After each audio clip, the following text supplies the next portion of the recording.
Can someone give me a logical explanation for why we're spending $4 billion to send 4 people around the moon and back? I think this Artemis II mission is absolutely not worth it, and honestly, pretty stupid. So let's talk about what's actually happening here. 4 astronauts are launching on a rocket called the Space Launch System. The SLS is the most powerful rocket NASA has ever built. It's taller than the Statue of Liberty, and it's genuinely an incredible piece of engineering, but it costs $4.1 billion, and this isn't even the whole program. Just a single launch costs more than $4 billion. And here's where it gets even more embarrassing. The SLS is powered by engines called the RS-25. And these engines were originally designed for the NASA Space Shuttle, and the key detail about them is that they were built to be reused. The whole point was that you fly them, land them, check them, and fly them again. A single RS-25 engine was designed to fly up to 55 missions. But after this launch, NASA is throwing the 4 engines into the ocean on purpose. Meanwhile, SpaceX is literally catching their rockets out of the air with giant mechanical arms and flying them again days later.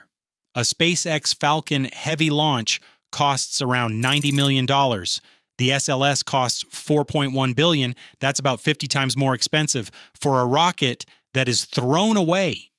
So where does the $4.1 billion actually go? Well, about $2.2 billion goes to the SLS rocket itself. Around $1 billion goes to the Orion capsule, which is the pod the astronauts are sitting in. The rest goes to ground systems and operations. And almost every single one of the major contracts is what is called a cost-plus contract, which means the contractor gets paid for whatever they spend, plus a guaranteed profit on top. So they have basically zero reason to control costs because NASA is paying the bill no matter what. NASA's own Inspector General blamed contractor overspending for over $1 billion in overruns on the rocket's core stage alone. The total spent on the Artemis program through last year is estimated at $93 billion.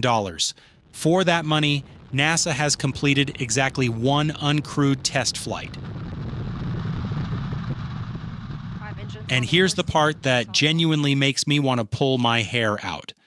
In 1968, a rocket called Saturn V carried 3 astronauts to the moon. That mission was called Apollo 8. The crew actually entered lunar orbit. They went around the moon 10 times, and they were flying just 70 miles above the surface. Now, Artemis II is launching in March 2026, and the crew is not even entering lunar orbit. They are flying past the moon at about 5,000 miles away from the surface. They are swinging around the far side and coming straight home. So in 1968, we were orbiting the moon on our second crewed mission, and in 2026, we are flying past it at 5,000 miles and calling it a historic achievement.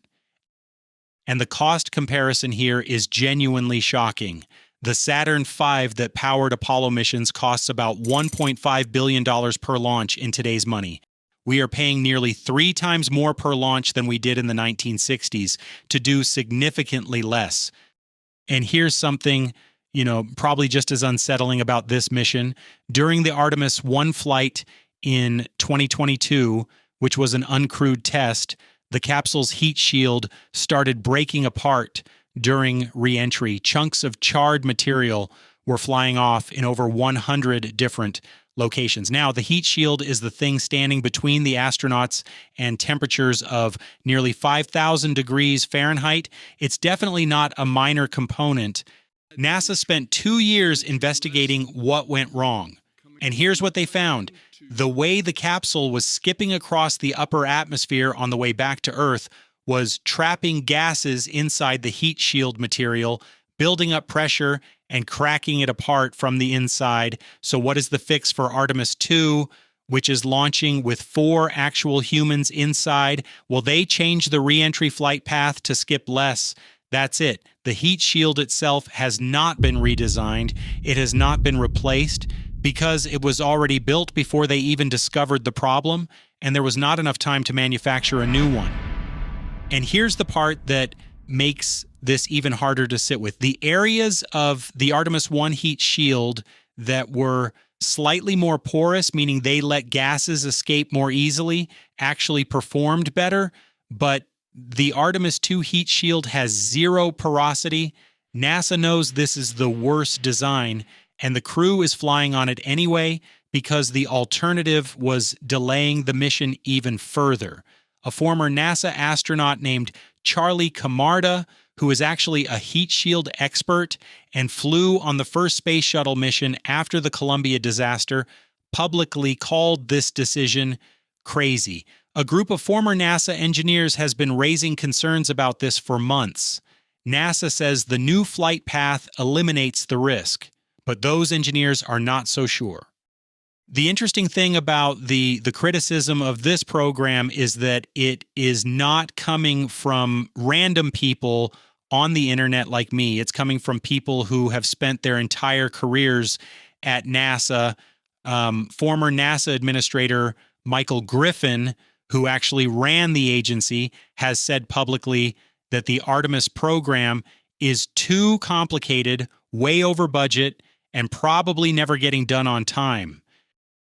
NASA's current administrator has publicly called the SLS outrageously expensive and said the whole system needs to change. So the person currently running the program is saying the program is unsustainable, and this is where the whole thing starts to make a weird kind of sense, because the SLS was not designed by engineers trying to build the best rocket possible. It was essentially designed by lawmakers trying to protect jobs back in 2010. Boeing builds the core stage in Alabama. Northrop Grumman builds the boosters in Utah. The law literally told NASA which parts to use, which facilities to keep open, and which workforce to maintain. NASA was told to execute the design, not create it. The people who pushed hardest for this rocket were representing the exact states where it gets built. That is not a coincidence. Earlier this year, there was a serious push to cut NASA's budget significantly and end the SLS program after just one more mission. That effort was blocked, and $10 billion for Artemis was added into a spending bill that passed by a single vote.